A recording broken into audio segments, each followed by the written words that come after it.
ইরানি missile হামলা শুরু হয়েছে, এর জবাব দিতে মাটির নিচের বাংকারে আশ্রয় নিয়েছে দখলদার ইসরায়েলের প্রধানমন্ত্রী বেঞ্জামিন নেতানিয়াহু ও তার ঊর্ধ্বতন নিরাপত্তা কর্মকর্তারা। ইসরায়েলি সংবাদ মাধ্যম টাইমস অফ ইসরায়েল জানিয়েছে, প্রধানমন্ত্রী নেতানিয়াহু ও তার মন্ত্রিসভার সদস্যরা মিসাইল হামলা মোকাবেলা ও এর জবাব দেওয়ার উপায় নিয়ে গুরুত্বপূর্ণ ও গোপন আলোচনায় বসেন। কোন পথে অগ্রসর হওয়া উচিত, কারা হবেন টার্গেট, সেই পরিকল্পনায় চলছে সেই ঘরে, যা বাইরে কারো পক্ষে প্রবেশ করার সুযোগ নেই। গতকাল শুক্রবার ভোরে ইরানে ব্যাপক হামলা চালায় দখলদার ইসরায়েল। এরপর সারাদিন ও রাত পর্যন্ত সেই হামলা চলতে থাকে।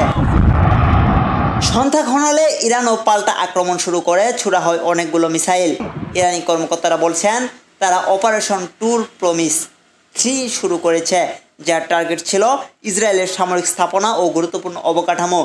সংবাদ ও টেলিভিশন চিত্রে দেখা গেছে মিসাইলগুলো ইসরায়েলের বাণিজ্যিক রাজধানী তেল আবিবে আঘাত এনেছে। এসব বিস্ফোরণের আলো ও শব্দ যা অনেককে আতঙ্কিত ও ঘর ছেড়ে আশ্রয় নিতে বাধ্য করেছে। ইরানি কর্মকর্তারা দাবি করছেন যে তারা কয়েকশো মিসাইল নিক্ষেপ করেছে।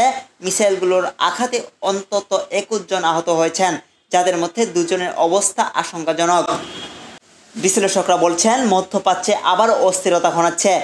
একদিকে রয়েছে দখলদার ইসরায়েল, অপর দিকে রয়েছে হামলার জবাব দিতে প্রস্তুত ইরান, যা এই অঞ্চলে আরও সহিংসতা ও অনিশ্চয়তা সৃষ্টি করতে পারে।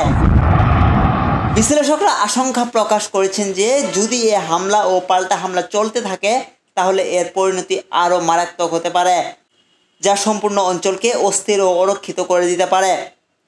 সংঘাতটি আরও বাড়লে এর রাজনৈতিক ও অর্থনৈতিক মূল্য দিতে হতে পারে সবাইকে, বিশেষ করে মধ্যপ্রাচ্যের সাধারণ মানুষকে। জাতিসংঘ ও বিশ্বের অনেক দেশই সংযম ও আলোচনার পথ গ্রহণের আহ্বান জানিয়েছেন, কারণ যে কোনো নতুন হামলা মানে আরও অনেক নির্দোষ প্রাণ ঝরে যেতে পারে।